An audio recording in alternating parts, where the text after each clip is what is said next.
Hello everyone, hope you all are doing well. Today we are start chapter 5th of class 12th, The Story of My Life, which is written by Helen Keller.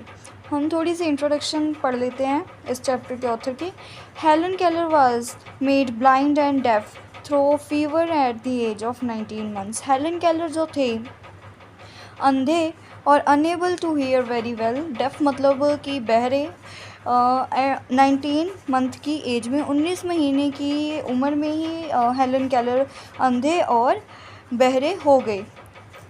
Born in 1880, at a time when blind deaf people were likely to be consigned to the poor house or asylum, she went on to live a fuller and more adventurous life than many before or since. Despite being blind and deaf, it was clear that Helen Keller had a remarkable gift for communication. चाहे Helen Keller का जो जन्म है वो 1880 में हुआ, चाहे Helen Keller जो थे अंधे या बहरे थे, पर उनके पास बातचीत करने के लिए एक remarkable gift for communication. She learn to be read and write Braille. ये जो ब्रेल है ये एक लैंग्वेज है जो कि अंधे, गूंगे, बहरे या ऐसे अनेबल हैंडीकैप्ड पीपल होते हैं, ये ऐसे लोग पढ़ते हैं. ब्रेल लैंग्वेज कहते हैं इसे. ये एक लैंग्वेज का नाम है Braille. She learn to read and write Braille. Helen Keller ने ब्रेल को लर्न करना सीखा और लिखना सीखा. And to read tips by feeling the shapes and variations formed by people's mouth as they speak. और दूसरों को लिप्स रीडिंग सीख ली उन्होंने, मतलब वो उनके ना, मतलब ऐसे करते थे, वो गले पे हाथ रख लेते थे दूसरे बंदे के और वो गले की वाइब्रेशन से ही महसूस कर लेते थे वो अगला कोई जो पर्सन है वो क्या बोल क्या रहा है. This form of lip reading is one that is very difficult. A few peoples every manage to do successfully. ये जो लिप रीडिंग की ये वाली फॉर्म है वाइब्रेशन के साथ किसी की बात को समझना, ये बहुत ही मुश्किल है. कोई बंदा ही इसे समझ सकता है, मतलब हर कोई नहीं इसे सीख सकता, ये कोई ही सीख सकता है. Anne A Sullivan arrived at Keller's house in March 1887. जो एन ए सुलिवन है वो एक टीचर हैं जो 1887 में हेलन केलर को पढ़ाने उसके घर आई थी. And immediately began to teach Helen Keller communicate by spelling words into her hand. उन्होंने शुरू में हेलन केलर को उसके हाथ पे वर्ड्स लिख के कम्युनिकेट, बातचीत करना सिखाया. At the age 22, Keller published her autobiography, The Story of My Life, 1903, which helped from Sullivan and Sullivan's husband, John Mackey. और 22 साल की उम्र में हेलन केलर ने अपनी एक autobiography the, the story of my life, जो आज हम चैप्टर पढ़ेंगे, जो कि 1903 में आया था, जो कि उन्होंने अपनी टीचर एनिमन्स सुलेवन एंड उनके हस्बैंड जॉन मैकी की हेल्प से पब्लिश की थी. It recounts the story of her life up to age of 21 and was written during her time in college. जब उन्होंने ये स्टोरी लिखी थी तो तब कुछ उनकी ज़्यादा उम्र नहीं थी और वो कॉलेज में थी. The most important day I remember in all my life, she is one of which my teacher Annie Mansfield came to me. मेरे लिए बहुत ही ख़ास दिन, मुझे आज भी याद है वो दिन जब मेरे टीचर एनी मैनसुलेवन, टीचर का पूरा नाम है एनी मैनसफील्ड सुलेवन. ये ऑब्जेक्टिव टाइप में आता है ये question, what is the name of Helen Keller's teacher, तो आंसर आएगा एनी मैनसुलेवन. वो बताती हैं कि मुझे आज भी वो दिन अच्छे से याद है जब मेरी टीचर एनी मैनसुलेवन मुझे घर पे पढ़ाने आए थे. I am field with wonder when I consider the immeasurable contrast between the two lives which it contacts. It was the 3rd of March 1887, 3 months before I was 7 years old. मुझे आज भी याद है 3 मार्च को 3 मार्च 1887, मैं 7 साल होने के मुझे 7 साल लगने से 3 महीने पहले की बात है. One of the afternoon of that eventful day, I stood on the porch, dumb, expectant. तो उस इवेंटफुल डे को मैं एक पोर्च में बैठी थी, डम्ब, एक्सपेक्टेड, क्या होगा आज, क्या ये सोचते हुए मैं एक पोर्च में बैठी थी. आई guessed vaguely from my mother's sign and from the hurrying to fro in the house that something unusual was about to happen. तो चाहे वो ब्लाइंड या डेफ थी, पर उन्हें ना इतना समझ आता था कि जैसे नॉर्मल चीज़ नहीं है, आज घर में नॉर्मली काम नहीं हो रहा है। उसकी मदर की जल्दी जल्दी काम करना, इधर से उधर काम को भागना, तो कुछ तो आज अलग हो रहा है। So I went to the door and waited on the steps. तो मैं दरवाजे पर गई और किसी आने का, जो जिसके लिए मम्मा इतना काम कर रही थी, उनके आने का इंतज़ार करने लगी। The afternoon sun penetrated the mass of honeysuckle that covered the porch and fell on my upturned face. My fingers niggled almost unconsciously on the familiar leaves and blooms which had just come forth to greet the sweet southern springs. I did not know what the future held to marvel or surprise for me. Anger and bitterness had preyed upon me continuously for weeks, and deep liquor had succeeded this passionate struggles. तो वो बताती हैं कि जब वो अपने कुछ से उन्हें कुछ लगता है कि आज घर में कुछ अलग हो रहा है, तो वो बाहर जाके सीढ़ियों में बैठ जाती है और किसी का जो हो रहा है, मतलब जिसने आना है, उसकी वेट करने लग जाती है और वही सोचती है कि क्या होगा, कौन आएगा, क्या करने आएगा, क्या होगा, क्यों आ रहे हैं, ये सब सोचने वो लगती हैं। Have you ever been the have you ever been at sea in dense fog when it seemed as if tangible white darkness shut you in, and a great ship, tensed and anxious, groped her way toward the shore with plump and sounding line, and you waited with beating heart for something to happen. तो आप ऐसे imagine कर सकते हो कि एक dense fog, पूरा धुआं अंधेरा, मतलब जैसे सर्दियों में पूरी अंधेरा होता है, धुआं होता है, and seemed as a striggled white darkness shut you in at a great ship. आप इमेजिन कर सकते हो कि आप समुद्र के बीचों बीचों और दूर दूर तक आपको कुछ नहीं दिखाई दे रहा है, बस अंधेरा है, सिर्फ धुआं ही धुआं दिखाई दे रहा है वाइट कलर का। आप बहुत एनिक्शियस हो, बहुत ही डरे हुए हो। और वही सेम चीज़ जो थी हेलन केलर के साथ थी, वो भी सीढ़ियों पे बैठी यही सोच रही थी क्या हो क्या रहा है, but something happen. It was like that ship before my education began. Only I was without campus or sounding line and had no way of knowing how to near the harbor was. तो बस ऐसे ही थी कि मुझे ऐसे लगता था, मेरी एजुकेशन के पहले मैं ऐसे थी कि मैं ship shut in a thick fog, मतलब कि मैं एक बहुत बड़े समुद्र के बीच में फंस गई हूँ, दूर दूर तक कुछ नहीं दिखाई दे रहा है। तो मैं मांग रही हूँ, लाइट गिव मी लाइट, वो मांगती हैं मुझे रोशनी दो रोशनी। was the wordless cry of my soul, and the light of love shone me in the very heart. तो वो जो है ऐसे लाइट गिव मी लाइट, वो जो है ना हमेशा ऐसे अपने अंदर अंदर चिल्लाती थी, मतलब रोती थी, क्योंकि जब किसी को अंधेरा दिखता नहीं है हमारी तो कैसा फील होता है, वो बता रही हैं। I felt approaching footsteps and I stretched out my hand and I spoke to my mother. Someone took it and I was caught up and held close in the arms for her who had come to reveal all things to me and more than all things else to love me. फिर कुछ मुझे पैरों की आवाज़ आई जो मेरी और बड़े। मैंने ऐसे मतलब खड़ी हुई, मतलब उन्होंने मुझे अपने हाथ से खड़ा किया, मैं उसके बाहों में। तो उसके बाद उन्होंने मुझे बहुत प्यार किया, मतलब उन्होंने मुझे इस तरह ट्रीट किया कि ऐसा प्यार मुझे आज तक कभी मिला ही नहीं। The morning after my teacher come, she led me into her room and gave me a doll. जब पहली सुबह होती है तो वो मेरी जो टीचर है मुझे अपने रूम में ले जाती है और मुझे एक डॉल देती है। The little blind children eight Perkins Institution had sent Laura Whitgram and dressed it.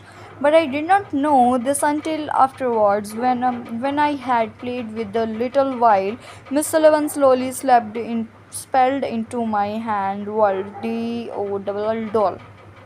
तो जब मैं मुझे वो डॉल देती हैं, मैं डॉल के साथ खेलती हूँ, मुझे नहीं पता वो क्या चीज़ है, पर मैं डॉल के साथ खेलती हूँ। तो वो जो मिस्टर सुलेवन है वो धीरे से मेरे हाथ पे वो डॉल के स्पेल लिख देते हैं, जैसे यहाँ पे शो किया हुआ है। I was at once interesting in this finger play and try to imitate it when I finally succeed in making the letters correctly. I was flushed with the childish pressure and pride. Running downstairs to my mother, I held up my hand and made the letters for doll. I did not know that I was spelling a word or even that word exciting. I was simply making my fingers go in monkey line imitation. मैंने जब वो words को correctly finally सीख लिया, मैं भागते हुए अपनी मम्मा के पास जाती हूँ नीचे, और मुझे नहीं पता वो क्या चीज़ है। मैं बस वैसे ही जैसे उन्होंने मेरे हाथ में लिखा, मैं वैसे ही अपनी मम्मा के हाथ में लिख देती हूँ. I did not know I was spelling word even the words excited. I was simply making my fingers go in monkey line imitation. Go in monkey line imitation मतलब जैसे बिल्कुल जैसे उन्होंने लिखा, मैं वैसे ही नकल करके अपनी मम्मा के हाथ में लिख दिया. In the days that followed, I learned to spell in this uncomprehending a way a great many words, among them pin, hat, cup, and a few verbs like sit, stand, walk. But my teacher had been with me several weeks before I understood that everything has a name. मैं शुरू में उन्होंने जैसे मुझे ऐसे लिखाना शुरू किया और मुझे कुछ वर्ड्स सिखाए, जैसे कि वर्ड्स के नाम पिन, हैट, कप. कुछ वर्ब्स सिखाई जैसे सिट, स्टैंड, वॉक. तो कुछ हफ्तों बाद मुझे समझ आया कि ये नाम है किसी के, ये इन्हें नाम से पुकारा जाता है, ये किसी का नाम है. One day, while I was playing with my new doll, Miss Sullivan put my big rag doll into my lap and also spelled doll and tried to make me understand the doll applied to both. Earlier in the day, we had to tussle over the words mug and water. Miss Sullivan had tried to impress it upon that mug is mug and the water is water, but I persisted in confounding the two. In despair, she had dropped the subject for the time. Only the renew it at the first opportunity. I became impatient at her repeated attempts, and seizing the new doll, I dashed it upon the floor. तो एक दिन जब मैं अपनी doll के साथ खेल रही थी तो मिस सुलेवन ने मेरे हाथ पे डॉल लिखा, फिर मुझे समझाया, फिर उन्होंने मेरे हाथ में मग लिखा और वाटर लिखा. उन दोनों का रिलेशन बता रहे थे कि मग मग होता है, वाटर वाटर होता है. तो इन दोनों में जब मैं कंफ्यूज हो गई तो मैं इतनी चिढ़ जाना जैसे कहते हैं ना, वो चिढ़ गई कि मैंने जो डॉल है अपनी वो नीचे फेंक दी. I was nearly delighted when I felt fragments of the broken doll at my feet. Neither sorrow nor regret followed my passionate outburst. I had not loved the doll. जब मैंने वो डॉल नीचे फेंकी तो ना ही कोई सॉरी फील हुआ मुझे और ना ही ऐसा था कि मैंने कुछ गलत किया. And I had not loved at the doll, और ना ही फिर मैंने उस डॉल को पसंद किया. In the still dark world in which I lived, there was no strong sentiment of tenderness. I felt my teacher sweep the fragments to one side of the heart, and I had a sense of satisfaction that the cause of my discomfort was removed. She bought me my hat, and I knew I was going out into the warm sunshine. This thought, if world as sensation, may be called a thought, may be hope, and skip the player. तो जब मैं ऐसे भाग गई वहाँ से तो मुझे एहसास होता है कि मेरी इस अंधेरी दुनिया में कोई नहीं है, मतलब ऐसी अंधेरी रहेगी अगर मैंने कुछ ना किया. जैसे फिर मैं इस डिस्कम्फर्ट से बाहर कैसे आऊँगी, मुझे पहले सीखना पड़ेगा, लर्न करना पड़ेगा, अपना सनशाइन अपने तरीके से बनाना पड़ेगा, तभी मैं इससे बाहर आ पाऊँगी. We walk down the path to the well house, attracted by the fragrance of the honeysuckle with which it was covered. Someone was drawing water, and my teacher placed my hand under the spout. As the cool stream gushed over one hand, she spelled into other world water, first slowly, Then rapidly, I stood still, my whole attention fixed upon the motions of her fingers. Suddenly, I felt a misty conscience as of something forgotten, a thrill of returning thought, and somehow the mystery of language and revealed to me. ऐसे ऐसे काफ़ी दिन बीत गए उन्हें ऐसे सीखते हुए, नई नई चीज़ें धीरे धीरे वो सीखती गई। ऐसे ऐसे उन्हें मतलब बोलने किसी की ना मतलब बात करना भी आ गया, जैसे वाइब्रेशन से मैंने चैप्टर की स्टार्टिंग में बताया था। तो ऐसे उन्होंने काफ़ी चीज़ें सीख ली और कम्युनिकेशन बातचीत करने का एक अलग से तरीका सीख लिया। I knew then that water meant wonderful cool something that was flowing over my hand. That living world awaked my soul, gave it light, hope, joy, set it free. There were barriers still, it is true, but barriers could not time to be swept away. हाँ, मुझे पता है जब मैं छोटी थी ना तो मुझे इतना मुश्किल होता था, मतलब मुझे बहुत आता था, मैं यही कहती थी मुझे लाइट दे दो, लाइट दे दो। तो जब मैंने पढ़ाई करनी शुरू की तो मुझे होप हुई, एक जॉय मतलब एक इच्छा, खुशी भी थी, उम्मीद थी कि हाँ अब मैं कुछ कर पाऊँगी। ये जो फिज़िकल अपीयरेंस होते हैं ये कुछ परमानेंट बैरियर्स नहीं होते हमारी लाइफ में, इन्हें हमें खुद हटाना पड़ता है थोड़ी सी मेहनत करके। I left the well house eager to learn everything had a name and each name give birth to new thought as we return to the house. Every object which I touched seemed to query with life. This is because I saw everything with the strange new sight that had come to me. On entering the door, I remembered the doll I had broken. I felt my way to her and picked up the pieces. I tried vainly to put them together. Then my eyes filled with tears, for I realized what I had done, and for the first time I felt repressed sorrow. I learned a great many new words that day. I do not remember what they all were, but I do not know the mother, father, sister, teacher were among them words that were to make the world blooms for me, like Erson's road with flowers. It would have been difficult to find a happier child than I was. I lay in my crib at the close of eventful day and lived over the joys it had brought me, and for the first time longed for a new day to come. ऐसे ऐसे जब मैंने काफ़ी practice होती गई मेरी, मैंने कितने वर्ड्स नए समझ लिए, सीख लिए, तो मुझे धीरे धीरे सबके नाम पता चल गए, सबकी बर्थ डेट पता चल गई, सबसे बातचीत करनी आ गई। मुझे ये पता चल गया कि इस दुनिया में मदर, फादर, सिस्टर, टीचर जैसे कई रिश्ते होते हैं। और ऐसे लग रहा था जैसे खाली सुनसान सड़क पे किसी ने फ्लावर फेंक दिए हों, like Ersons road with flowers. Thank you, hope you like my video.